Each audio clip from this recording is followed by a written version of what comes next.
हरिः ओम् श्रीगुरुभ्यो नमः। हरिः ఓం. సత్సంగ సభ్యులందరికీ హృదయపూర్వక నమస్కారములు. మనం స్థితప్రజ్ఞుని వైభవాన్ని ఈరోజు అద్భుతంగా ఇంకా చూడగలుగుతున్నాం. దాన్ని విచారణ చేసుకోవడానికి ప్రయత్నం చేద్దాం. 69వ శ్లోకాన్ని చెప్పుకుందామా? या निशा सर्वभूतानां तस्यां जागर्ति संयमी यस्यां जाग्रति भूतानि सा निशा పశ్యతో మునేః. అద్భుతమైనటువంటి శ్లోకం. సర్వభూతానాం సమస్త ప్రాణులకు యా నిశా తస్యాం సంయమీ జాగర్తి, ఏది రాత్రి అవుతుందో దాని యందు యోగి మేల్కొని ఉంటాడు.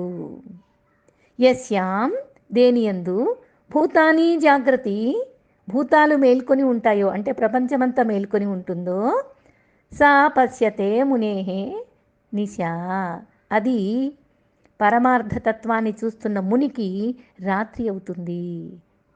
అంటే అజ్ఞానులు మేల్కొని ఉన్నప్పుడు జ్ఞాని నిద్రిస్తాడు, అతనికి రాత్రి అవుతుంది అని చెప్తున్నారు.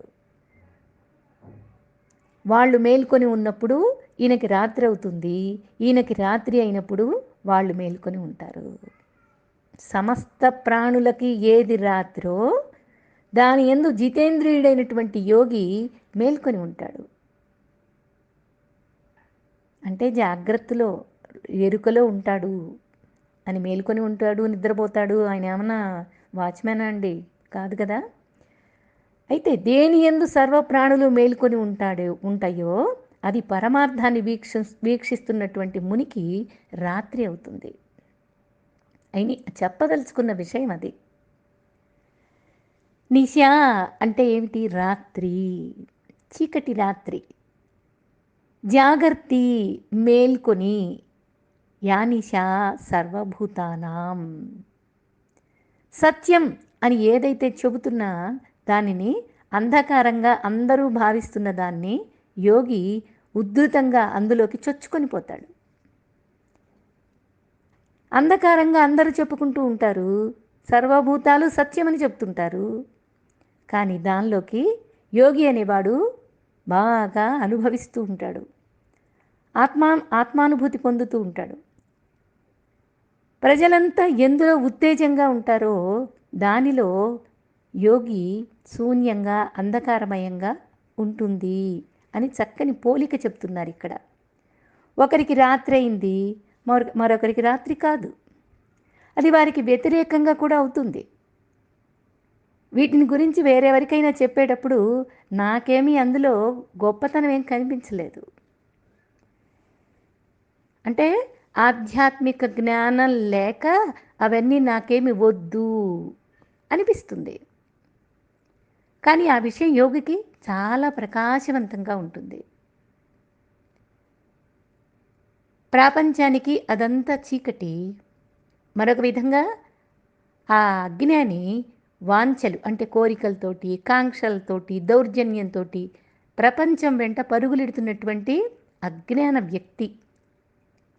ఎందుకలా పరిగెడుతున్నాడో యోగికి అయోమయంగా అనిపిస్తుంది, వ్యర్థమైందిగా కనపడుతుంది, అర్థం లేనిదిగా ఉంటుంది. ఆయన నవ్వుకుంటూ ఉంటాడు. ఒకడు చూడగలిగింది ముట్టగలిగిందే యథార్థం అంటాడు ఒకడు. మరొకడు కనిపించినటువంటి ఆ అనుభూతితో ఉండేటటువంటి దివ్యత్వాన్ని అద్భుతం అని చెప్తాడు ఒకడు. జ్ఞానికి అజ్ఞానికి ఉన్నటువంటి తేడా ఇది చెప్తున్నాడు. ప్రపంచంలో ఈ రెండు వ్యతిరేక స్వభావాలు ఉన్నటువంటి వ్యక్తులను ఈ శ్లోకం చక్కగా మనకి విశదీకరించి తెలియజేస్తున్నాడు భగవంతుడు. చిన్నపిల్లలు ఆడుకునేటప్పుడు ఆటే సర్వస్వం, ఇంకేం లేదు. రాత్రి అయిందా, ఆకలేసిందా, ఏమీ ఉండదు వాడికి. అది కూడా గమనించకుండా ఆటలాడుకుంటూ ఉంటాడు. తర్వాత మానసిక పరిపక్వత కలిగినప్పుడు అదంతా శూన్యంగా అల్పమైన సంతోషమే అని ఇంకా ఇంకా ఎక్కువ ఆనందాన్ని వెతుక్కుంటూ పోతాడు. ఆ స్థితి దాటిన వాడికి ఇలా అవుతాడు. బాల్యంలో ఆటలు ఆనందంగా ఉంటే కొంతకాలానికి పుస్తకాలు చదవడం ఆనందంగా అనిపిస్తుంది. మరి కొంతకాలానికి చదవడం ఆపేసి విచారణ చాలా బావుంది. చాలా ఆనందంగా ఉంటుందండి విచారణ. ఏకాంతంలో కూర్చొని విచారణ చేస్తే అద్భుతంగా ఉంది అనిపిస్తుంది. ఆ తర్వాత ఆత్మానుభూతి ఆనందంగా అనిపిస్తుంది. ఇంక వీటెందు ఎన్ని తుచ్చంగా అనిపిస్తాయి. వయస్సుతో పాటు మన ఆనందాలు మార్పు చెందుతూ వస్తూ ఉంటాయి. ఏ ఒక్క చోట ఆగిపోకుండా ఆఖరి స్థితి వరకు వృద్ధి పొందుతూనే పోవాలి. ఏ ఒక్క స్థితి కూడా తప్పయిందిగా తీసి పారేయకూడదు. ప్రతి స్థితిలోనూ కొంత విలువైంది ఉంది. అందుకే ముందుకు పో, ముందుకు పో అని యజుర్వేదంలో చెప్తారు. చెరైవేతి చెరైవేతి అని చెప్పబడతారు. ఆ పదం, ఆ మంత్రం చాలా అద్భుతంగా అనిపిస్తుంది. జీవితం ఎక్కడ ఆగిపోయినా సరే జీవం ఉండదింకా. నాగరికత కూడా ఎక్కడ ఆగకూడదు. ముందుకు వెళుతూనే ఉండాలి. ఆగితే దానికి మరణం దాపరించినట్లే ఇంకా. చాలామంది ప్రొఫెసర్లు చాలా ఆకర్షణీయమైన నాగరికతలో ఉన్నాం, ఇక్కడ ఆగిపోయే ప్రమాదం ఉంది అని హెచ్చరిస్తున్నారు. వేదాంతమో మరి ముందుకు పో, ఇంకా విచారణ చెయ్యి అని చెబుతూ ఉంటారు. రామకృష్ణ పరమహంస ఒకటి చెప్తారండి. ఒక అదే చిన్న అర్థమయ్యే రీతిలో చిన్న చిన్న పదాల్లో చెప్తారు కదా ఆ స్వామి. ఆయన చెప్తారు, అడవిలో కట్టెలు కొట్టుకుంటూ ఒక అతను కనపడ్డాడు. అదే ఆధారంగా జీవిస్తున్నాడు. కట్టెలు కొట్టుకొని అమ్ముకొని ఏదో చిన్న జీవితాన్ని జీవిస్తున్నాడు. ఈ విధంగా చాలా కాలం అయిన తర్వాత ఒకరోజు ఒక సాధువు ఆ అడవిలో వెళ్తూ ముందుకి నడుస్తున్నాడు. కనిపించాడు, ఈ కట్టెలు కొట్టుకునేవాడు కనిపించాడు. అప్పుడు ఆయన ముందుకు నడుస్తూ, నువ్వు ముందుకు నడువు, ఇంకా ముందుకు నడువు అని చెప్తూ వెళ్ళిపోయాడు.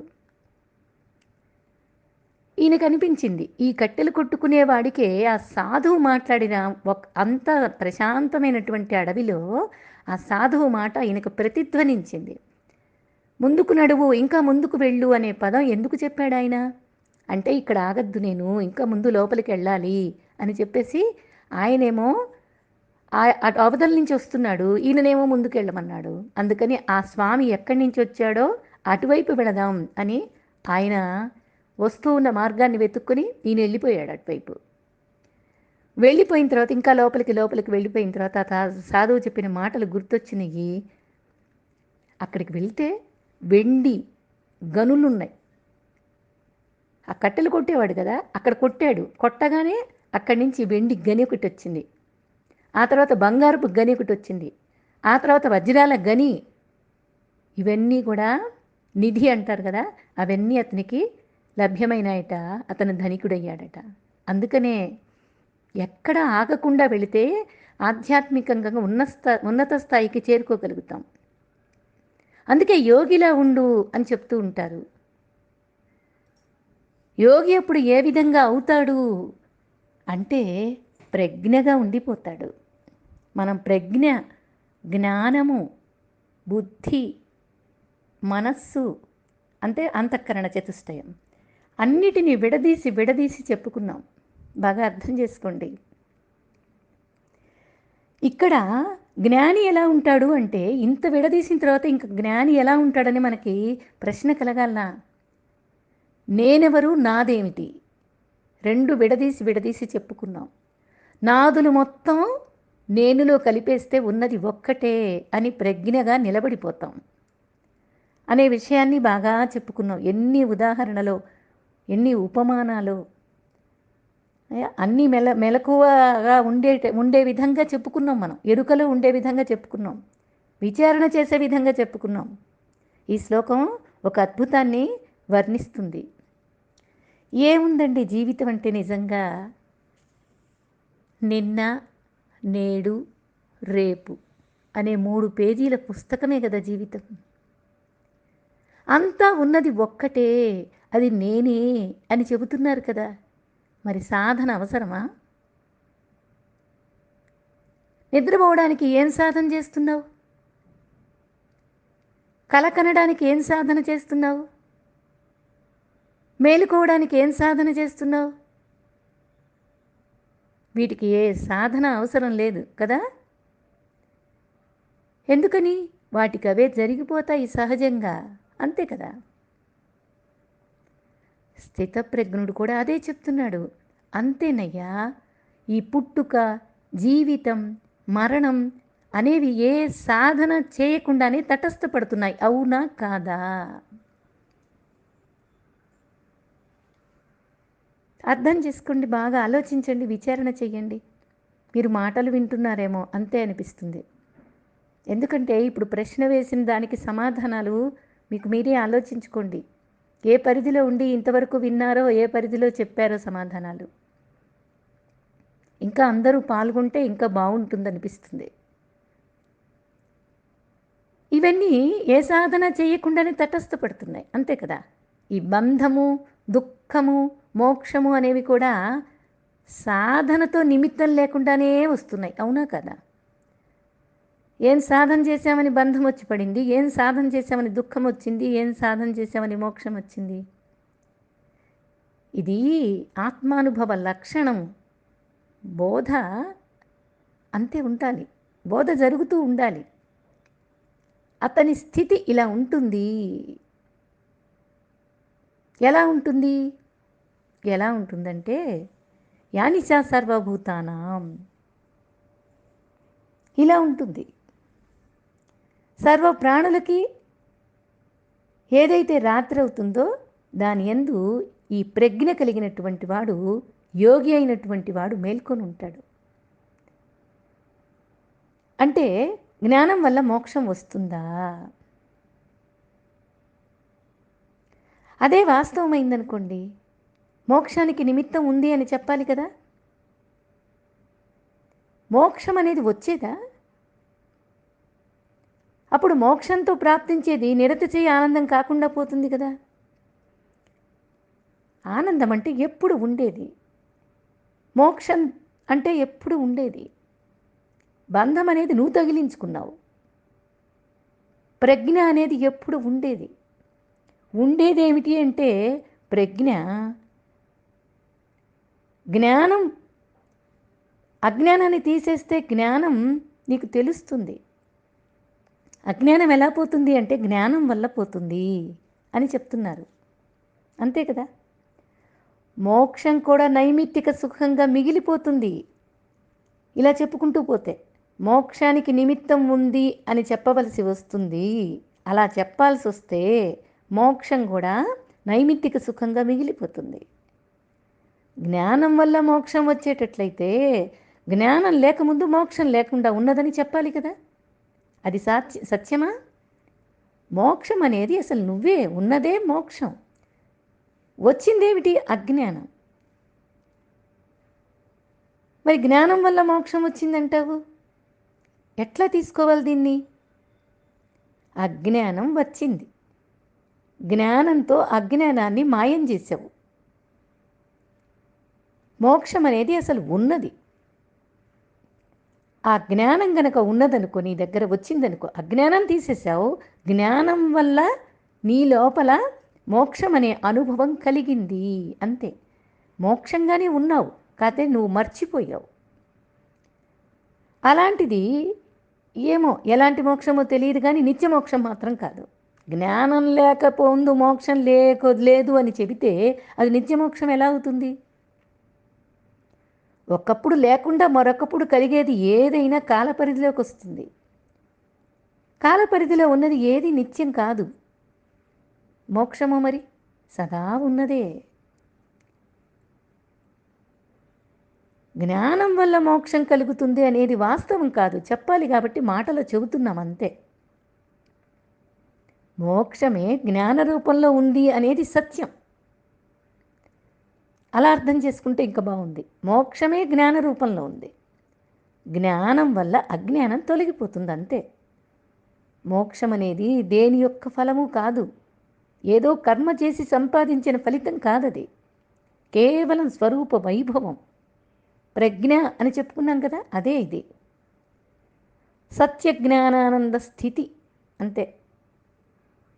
నిత్య సత్య ఆనంద స్థితి అని చెప్తారు కదా, ఈ స్థితిలో దివ్యంగా ప్రకాశించేవాడే స్థిత ప్రజ్ఞుడు. ఈ ఆత్మవిధుడైనటువంటి స్థితప్రజ్ఞుని వైభవాన్ని అద్భుతంగా వర్ణిస్తుంది ఈ శ్లోకం. ఇంతకు ముందు స్థితప్రజ్ఞుడి గురించి వైభవాన్ని ఎన్ని శ్లోకాలలో మనం చెప్పుకున్నామండి అద్భుతంగా. ఈ శ్లోకం ఏంటంటే ఒక దారం ఉంది, అది బాగా ముడిపడిపోయింది, చిక్కుబడిపోయింది. ఒక్కొక్కసారి దాన్ని జాగ్రత్తగా పట్టుకొని ఎక్కడ తీస్తే చక్కగా తీయగలుగుతామో చక్కగా దారమంతా వచ్చేస్తుంది, లేదా బాగా మొదటికే మోసం వచ్చి బిగుసుకుపోతుంది. అలాగే శాస్త్రంలో అక్కడక్కడ ఇలాంటి శ్లోకాలు అద్భుతంగా మనల్ని పలకరిస్తుంటాయి. వాటిని జాగ్రత్తగా అర్థం చేసుకుంటే దివ్యమైనటువంటి మణులు లభిస్తాయి మనకి. తొందరపడి అస్తవ్యస్తంగా అర్థం చేసుకుంటే విషయం మరీ జటిలమై కూర్చుంటుంది, అసలే అర్థం కాకుండా ఉన్నాం. వీటిని మాటలు వినడమే కొత్తగా ఉన్నట్లు అనిపిస్తుంది కొంతమందికి. అందుకని జాగ్రత్తగా అర్థం చేసుకోవాలి.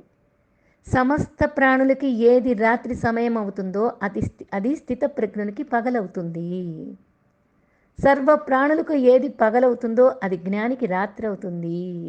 ఇలాంటి శ్లోకాల విషయంలో కేవలం అక్షరార్థం తీసుకుంటే, అంటే వాక్యార్థంగా గ్రహిస్తే సరిపోదండి, లక్ష్యార్థం కావాలి మనకి. ఏ అంతర్భావం ఇందులో ఉందో, దాగి ఉందో దాన్ని శాస్త్రీయంగా అర్థం చేసుకునే ప్రయత్నం చేయాలి. కేవలం వాక్యార్థాన్ని గ్రహిస్తే మాత్రం అంత అయోమయంగా ఉంటుంది. అందరూ నిద్రపోతే రాత్రి సమయానికి జ్ఞాని మేల్కొని ఉంటాడని చెబితే, ఆ రాత్రిపూట కాపలా కాచే వాళ్ళందరూ కూడా, రాత్రి ఉద్యోగాలు చేసేవాళ్ళు, దొంగలు అందరూ అదృష్టవశాత్తు జ్ఞానులై కూర్చుంటారు. పడుకోవటము, నిద్రపోవటము, మేలుకొని ఉండటం కాదు ఇక్కడ చెప్పేది. రాత్రిపూట చీకటి దట్టంగా అలుముకొని ఉంటుంది, అవునా కాదా? తదేకంగా చూసినా సరే చీకట్లో ఏది కనిపించదు. ఇది బాగా అర్థం చేసుకోండి. ఏది ఏమిటో అర్థం కాదు. పగటిపూట వెలుగుంటుంది, అయితే చక్కగా కనిపిస్తుంది. ఈ సందర్భంలో అందరికీ ఏది రాత్రి సమయమో అది స్థితప్రజ్ఞుడికి పగలు అంటున్నాడు. అంటే అందరూ ఎక్కడైతే చూడలేని స్థితిలో ఉన్నారో అక్కడ స్థితప్రజ్ఞుడు చూస్తున్నాడు అని అర్థం చేసుకో. అలాగే ఏది సర్వులకి అందరికీ కూడా పగలో అది జ్ఞానికి రాత్రి అయిపోతుంది. అంటే అందరూ చూచే దానిని జ్ఞాని చూడలేకపోతున్నాడు అని అర్థం. ఈ లౌకికులకి ప్రపంచం సత్యం అవుతుంది, జ్ఞానికి మరి పరమాత్మ సత్యం, తనకి తానే సత్యం, అంతే. ప్రపంచంగా సామాన్యులకు అందరికీ కనపడుతుంది. ఎందుకంటే మనం ఎంత చెప్పుకున్నాం, ప్రపంచాన్ని తీసుకొచ్చి జీవ జగదీశ్వరులు అని చెప్పుకున్నాం. జీవుణ్ణి జగత్తుని తీసుకొచ్చి మనం పరమాత్మలో కలిపేశాం, జగదీశ్వరులో కలిపేసేసాం. అంత వివరంగా చెప్పుకున్న తర్వాత మళ్ళీ ఈ శ్లోకం తీసుకొచ్చి పెడుతున్నాడు, ఎందుకంటే దాన్ని మనం అక్కడే మర్చిపోతాం. అందుకనే ప్రపంచంగా మళ్ళీ సామాన్యులకి కనపడుతూ ఉంటుంది. మరి ప్రపంచం పరమాత్మగా ఎవరికి కనపడుతుంది? జగదీశ్వరునిలో కలిపేశాం మనం. అటువంటి యతివరేణ్యుడికి అట్లా అనిపిస్తుంది. అందరూ చూసేది ఆత్మవిధుడిగా కనిపించదు. ఆత్మజ్ఞాని చూచేదాన్ని అజ్ఞానులందరూ చూడలేరు. ఏది అతనికి ప్రకాశమో అది అజ్ఞానులకి చీకటవుతుంది. ఏది సమస్త అజ్ఞానులకి ప్రకాశమో అది జ్ఞానికి చీకటైపోతుంది.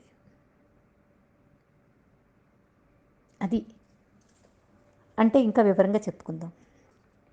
ఇంద్రియ విషయానుభవంలో సామాన్యులు ఎప్పుడు మేల్కొని ఉంటారు. ఇంద్రియాలు విషయాల్ని అనుభవించే విషయం, జాగ్రత్త అవస్థలో ఇదంతా జరిగిపోతూ ఉంటుంది. వాళ్ళు ఎప్పుడు జాగ్రత్తగా ఆ పనులన్నీ చేసుకుంటూ ఉంటారు. అక్కడ జ్ఞాని ఏం చేస్తాడు? వాటినన్నీ చూస్తూ చిద్విలాసంగా నవ్వుకుంటూ ఉంటాడు. అసలు ఏ విషయాన్ని ఆయన పట్టించుకోడు, ప్రపంచాన్ని చూస్తూ ఉంటాడు, సాక్షిగా ఉంటాడు, అంతే. ఇంద్రియాలు ఉన్నాయి కదండి, ఇంద్రియాల పని చేసుకుంటున్నాయి అని చూస్తాడు. మనస్సు మనసు పని చేస్తుంది అని చూస్తాడు. అంటే అన్నిటినీ విడదీశాడు. బుద్ధిలో జ్ఞానంతోటి వీటన్నిటికి శక్తినిచ్చి వాటి పని అవి చేస్తున్నాయి అన్నట్లు చూస్తాడు. మళ్ళీ అవసరాలు గడిపోగానే వాటిని తీసుకొచ్చి అవసరాలు, ఇంద్రియానికి అవసరం, ఆ అవసరాన్ని తీర్చుకుంటాడు. ఆకలేసింది, తినాలి, తింటాడు. రుచులతో పని లేదు కదా, చెప్పుకున్నాం కదా, రుచులతో పని లేదు కదా జ్ఞానికి. ఆ కడుపు నిండింది, మళ్ళీ అంతర్లీనమైపోతాడు. ఆత్మానందంలో జ్ఞాని రమిస్తూ ఉంటాడు. అక్కడ ఈ లౌకికులు అజ్ఞానులు ఏం చేస్తారు? నిద్రిస్తూ ఉంటారు. అంటే అంధకారంలో ప్రపంచ విషయాల్లో పడి ఉంటారు. ఇది బాగా అర్థం చేసుకోగలిగే స్థితి ఉండాలి. ఎందుకంటే ముందంతా విన్న వాళ్ళకి ఇది బాగా అర్థమవుతుంది, లేకపోతే మీకే కష్టమైపోతుంది. స్థితప్రజ్ఞుని వైభవాన్ని వర్ణించడం ప్రారంభిస్తున్నాడు. లక్షణాలని కా భాష అని అడిగినప్పుడు 55వ శ్లోకంలో మనస్సులోని కోరికల్ని సంపూర్ణంగా విడిచిపెట్టి ఆత్మయందే ఆత్మానందాన్ని పొందువాడు స్థితప్రజ్ఞుడు అని చెప్పుకున్నాం. ఆత్మన్యేవాత్మనా తుష్టః, ఆత్మలోనే, ఆత్మగానే, ఆత్మతోనే రమిస్తూ ఉంటాడు అని కదా చెప్పుకున్నాం. సామాన్యుల సుఖం ఏముందండి? అనిత్యం. మరి స్థితప్రజ్ఞుని ఆనందమో నిత్యం. నిత్యమైంది ఆనందం. ఆయనకి బయట ప్రపంచ విషయాలతో పని లేదు. ప్రపంచ విషయాలతో ఉండేటటువంటిది సామాన్యులకి సుఖంగా అనిపిస్తుంది, మళ్ళీ కాసేపటికి దుఃఖం వస్తుంది. సుఖం అనిత్యం కదా. మరి ఆనందము? ఆనందం నిత్యం. అది ఎలా తెలుస్తుంది? అనుభవిస్తేనే తెలుస్తుంది. అనుభవం ఎవరికి ఉంటుంది? స్థితప్రజ్ఞునికి మాత్రమే ఉంటుంది. స్థితప్రజ్ఞుడు ఎలా ఉంటాడు, ఆయన బాహ్యంలో వ్యవహారం ఎలా చేస్తాడు అనేది అద్భుతంగా వర్ణించి చెప్పాడు భగవంతుడు. సామాన్యుల సుఖానికి కొన్ని కారణాలుంటాయి. అందువల్ల వాళ్ళు అనుభవించేది నైమిత్తిక సుఖం. స్థితప్రజ్ఞుని ఆనందం మరొకళ్ళ నిమిత్తం ద్వారా, అంటే ఇంకొక వస్తువు ద్వారా, నిమిత్తం ద్వారా ప్రాప్తించేది కాదు. అందువల్ల అతడు అనుభవించేది ఏ నిమిత్త సుఖము కాదు, ఆనందం అంతే. నిమిత్తం లేదక్కడ. నిర్నిమిత్త సుఖం అని చెప్పచ్చేమో. ఈ విధంగా మనకి విద్య అవిద్య తారతమ్యం బాగా తెలుసుకోవాలి. జ్ఞానం అజ్ఞానుల వ్యత్యాసం మనకి అర్థం అవ్వాలి. జ్ఞానికి అజ్ఞానికి భేదం అనేది వ్యవహారంలో కనిపించదు, భావంలో ప్రస్ఫుటమవుతుంది. ఇదొక ఆశ్చర్యకరమైనటువంటి జ్ఞాన విషయం. వివేకం గలవాళ్ళు జ్ఞానులు, అవివేకం గలవాళ్ళు అజ్ఞానులు, అంతే కదా చెప్తారు. ఈ సంసారం కూడా కాకి గోబల రాత్రి వంటిది అని చెప్తుంది శాస్త్రం. రాత్రిపూట చీకట్లో కాకికి ఏది పగలో?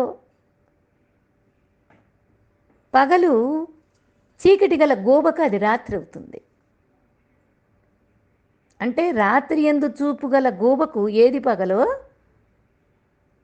పగలు చూపు గల కాకికేమో అది రాత్రి అవుతుంది. దీనికేమో పగలు కనపడదు, దానికేమో రాత్రి కనపడదు.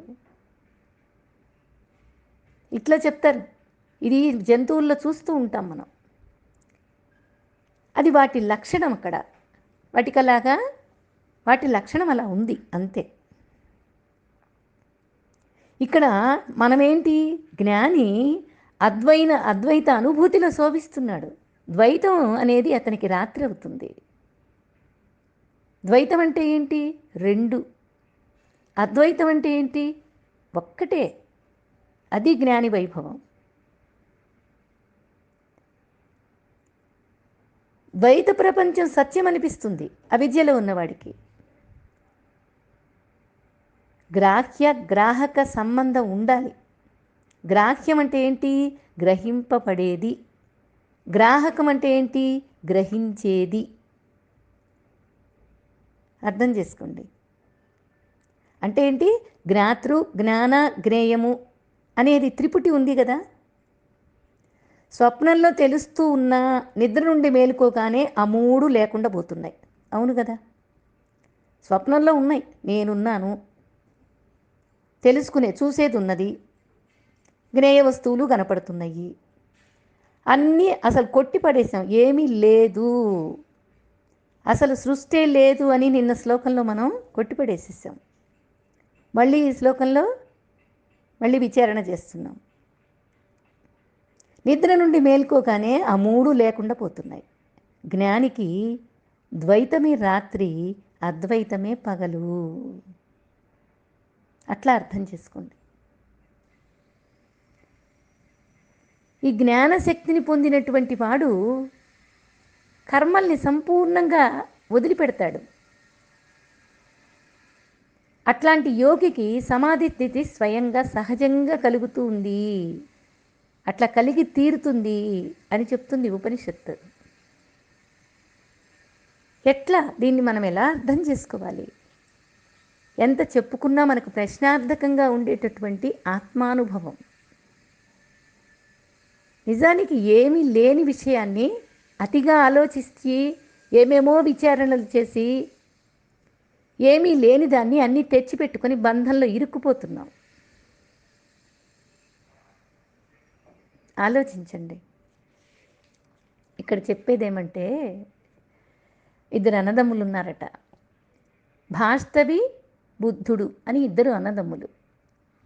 ఇద్దరూ విద్య నేర్చుకున్నారు, ఆధ్యాత్మిక విద్య, గొప్ప పండితులు. ఒకళ్ళేమో కర్మ వల్ల మోక్షం వస్తుందని నేర్చుకున్నారు, ఒకళ్ళేమో జ్ఞానం వల్ల మోక్షం వస్తుందని ఇద్దరూ అధ్యయనం చేశారు. ఇద్దరు చెరోవైపు వెళ్ళిపోయారు. అరే, నీ మార్గం వేరు, నా మార్గం వేరు, ఇద్దరం ఒకచోట ఉంటే అయ్యే పని కాదు, నీ ప్రయాణం నువ్వు చెయ్యి, నా ప్రయాణం నేను చేస్తా అని చెప్పారు. వెళ్ళిపోయి మార్గాలు వేరే వేరే వెళ్ళిపోయారు, వేరే వేరే మార్గాలు వెతుక్కున్నారు. తర్వాత మళ్ళీ ఇద్దరు కలిశారు. కలిసి ఒకడిని అడిగాడు, అరే మోక్షం ఎలా వస్తుంది అని అడిగాడు. ఆ ఎదుటివాడు మౌనంగా ఉన్నాడు. అంటే వీడికి ఏమి తెలీదు అనుకుంటాడు అడిగినవాడు. మళ్ళీ అడిగాడు, మోక్షం అంటే ఏమిట్రా అని అన్నాడు. ఆయన చెప్పాడు, నామరూప క్రియ కదలిక లేకుండా ఉంటే మోక్షం అని చెప్పేశాడు. మనం ఇదంతా సాధన, మనం చెప్పుకుందంతా ఇదే కదండి. నామరూప క్రియలు ఉంటే, దానికి ఎగ్జాంపుల్ ఏం చెప్పాం? సముద్రము అల. సముద్రం నిశ్చలంగా ఉంది అని అంటే స్థితిలో ఉన్నట్లు.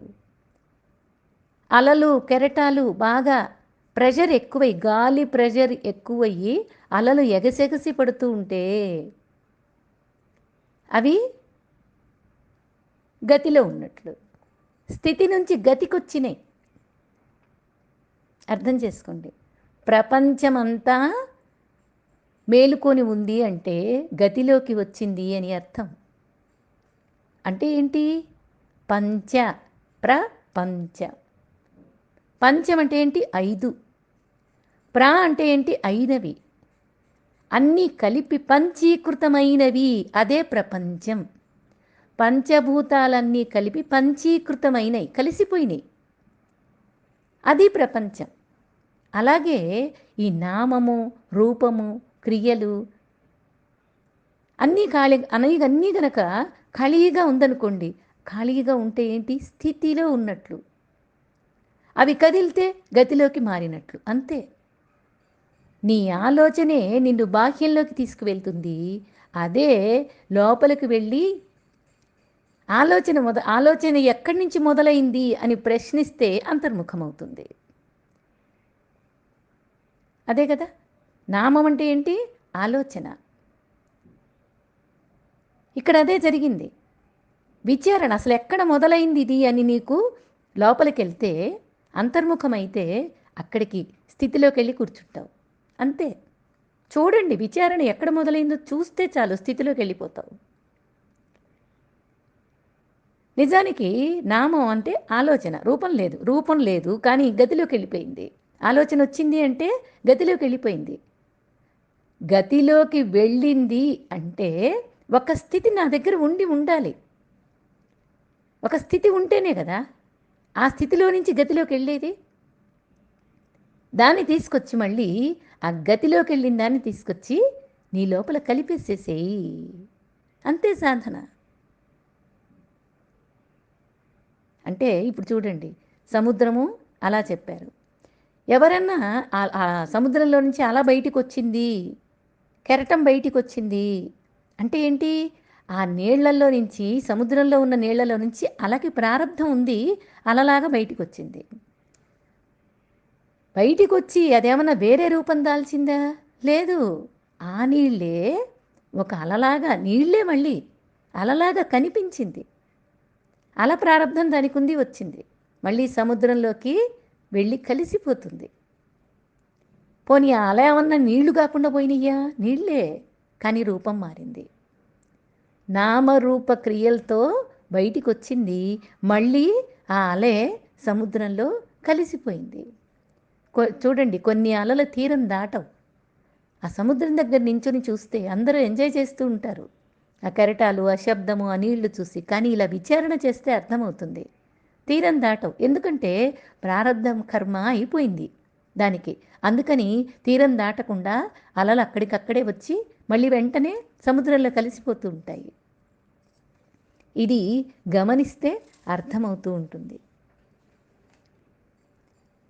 స్థితప్రజ్ఞుని స్థితి ఏమిటి అంటే ఏం లేదండి, చాలా సులభం ఆయనదే. మందే చాలా కష్టం. ప్రాణులందరికీ రాత్రి అయినప్పుడు జ్ఞానికి మెలకువగా ఉంటాడు అని చెప్పారు. అంటే జాగ్రత్తావస్థ గతిలో ఉన్న సమయం, జ్ఞానికి అది రాత్రి స్థితిగా భావిస్తాడు, స్థితిలో ఉంటాడు. ఆయన ఏమైనా మేలుకొని అని కూర్చోడండి. నైట్ షిఫ్ట్ ఏదో చేస్తాడని కాదు. ఏం చేస్తాడంటే నామరూపాలతో వ్యవహరిస్తుంటే వీడు తానుగా ఉండిపోతాడు. అంటే ఒకటి చూడండి, ఇప్పుడు మామూలుగా నడుస్తూ ఉంటాము, బోర్లు వేస్తారు, బావులు తవ్వుతారు. బోరు వెయ్యాలి అంటే నీళ్ళు ఎక్కడున్నాయి అంటే మనకు తెలుస్తుందా? మనకు తెలియదు. కానీ జియాలజిస్ట్ ఆ చదువు చదివిన వాడిని తీసుకొస్తారు.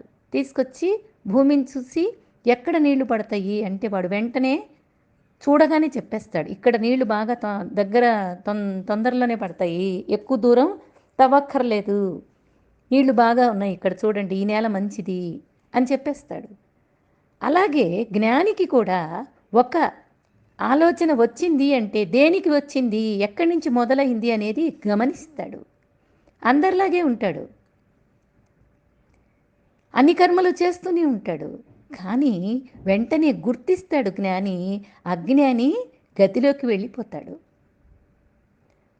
నామరూపాలతో ఉన్న ప్రపంచాన్ని ఆత్మలో కలిపేస్తాడు, చూస్తాడు. కానీ జ్ఞానం ఏం చేస్తుందంటే లోపలికి కలిపేసేసుకుంటాడు, అది గుర్తిస్తాడు. జ్ఞానం అనేది పవర్. ఆ పవర్ సంపాదించుకో. నువ్వు కూడా ఎక్కడ నీళ్లున్నాయో ఆ జియాలజిస్ట్ చెప్పాడే అలాగే ఎక్కడ ఏది ఎటువైపు తిరుగుతుంది ప్రపంచంలోకి, మనస్సు ఏం చేస్తుంది, నా లోపల ఉన్నటువంటి 24 తత్వాలు ఏ కర్మలు చేస్తున్నాయి, ఏ కర్మలు అనవసరాన్ని చేస్తున్నాయి, ఏ కర్మలు అవసరాన్ని చేస్తున్నాయి, అవి ఉపయోగించుకొని మళ్ళీ లోపలికి వచ్చి చక్కగా స్థితిలో ఉంటున్నాయా, గతిలోనే ప్రవర్తిస్తున్నాయా అనేది విచారణ చేస్తాడు. ఆ స్థితప్రజ్ఞ స్థితి ఈ జీవ చైతన్యమేనండి. బ్రహ్మం అంటే ఇంకేం లేదు, అన్నీ కలిపేసే ఒక బ్రహ్మం అవ్వాలి అంతే, ఇంకంతకంటే మార్గం లేదు. ఏం లేదు, జగత్తు నాది నాది అని అభిమానిస్తే జీవుడు అంటాను. ఆ అభిమానం నామరూప క్రియల్ని వదిలేస్తే బ్రహ్మము అంటాం. అప్పుడు ఈశ్వరుడే బ్రహ్మం, ఇంకేముంది. ఈశ్వరుడు అంటే మళ్ళీ శివుడు పాములు వేసుకొని విభూతి రాసుకొని పైన గంగమ్మను పెట్టుకుని ఇలా కూర్చున్న శివుడు కాదండి, ఇలా రూపం పెట్టద్దు. ఈశ్వరుడు అని ఎందుకన్నారు అంటే ఈశావాస్య ఉపనిషత్తులో ఫస్ట్ మంత్రం ఇది, ఈశావాస్యం ఇదగం సర్వం యత్కించ జగత్యాం జగత్ అంటాడు. ఎందుకంటే అంతా సర్వము వ్యాపించి ఉన్నటువంటి వాడు ఈశ్వరుడు. అందుకే ఆ ఈశ్వరుడే బ్రహ్మము. ఆ బ్రహ్మమే జ్ఞాని. ఆ జ్ఞానే ప్రజ్ఞ కలిగినటువంటి వాడు. అతనికే స్థితిలో ఉంటాడు అతనే. ఆ స్థితిలో ఉన్నటువంటి వాడికే ఈ అజ్ఞానాన్ని చూసి హాయిగా నవ్వుకుంటాడు. వీడు గతిలోకి మార్చటం అనేది జరగని పని. ఎందుకంటే గతి అంతా కూడా వాడికి స్థితిలాగానే ఉంది జ్ఞానికి. అటువంటి ప్రజ్ఞ కలిగినటువంటి వాడు స్థిత ప్రజ్ఞుడు అని చెప్పబడుతున్నాడు. ఏ విధంగా ఉంటాడు ఆయన, ఆ యోగి, అలాంటి యోగి అప్పుడు ఏ విధంగా ఉంటాడు అనే సంగతి అద్భుతమైనటువంటి నెక్స్ట్ శ్లోకంలో 70వ శ్లోకంలో వివరణ ఇస్తాడు. అద్భుతంగా దాన్ని విందాము. దయచేసి శ్రద్ధగా వినటానికి చూడండి. ఇంద్రియాలు వినడం ఒక్కటే జరిగితే మాత్రం ఏమీ అర్థం కాదు. కొంచెం లోపలికి మనస్సు అంతర్మూర్ఖం అయితే తప్పితే ఈ జ్ఞానం అనేది అంతుపట్టదు. అదే కర్మయోగం నుంచి అయితే మీరు కాస్త అటు ఇటుకు విన్నా కూడా వెంటనే సులభంగా అర్థమయ్యేటటువంటి విషయం చెప్తాడు భగవంతుడు. కానీ సాంఖ్యయోగం మొత్తం కూడా ఆత్మతత్వం గురించి వర్ణించాడు. చెప్పుకున్నాం కదా 18 అధ్యాయాల సారాంశం అని. అందుకని దయచేసి ఏకాగ్రత కాన్సన్ట్రేషన్తో వినగలిగితేనే అర్థమవుతుంది. ఆ జ్ఞాని అనుభవం, వైభవం, పూర్ణత్వం, ప్రకాశం అన్నీ మనకి గోచరమవుతాయి. లేకపోతే మిథ్యగానే ఉండిపోతుంది అది కూడా. హరి ఓం. శ్రీ గురుభ్యో నమః. హరి ఓం.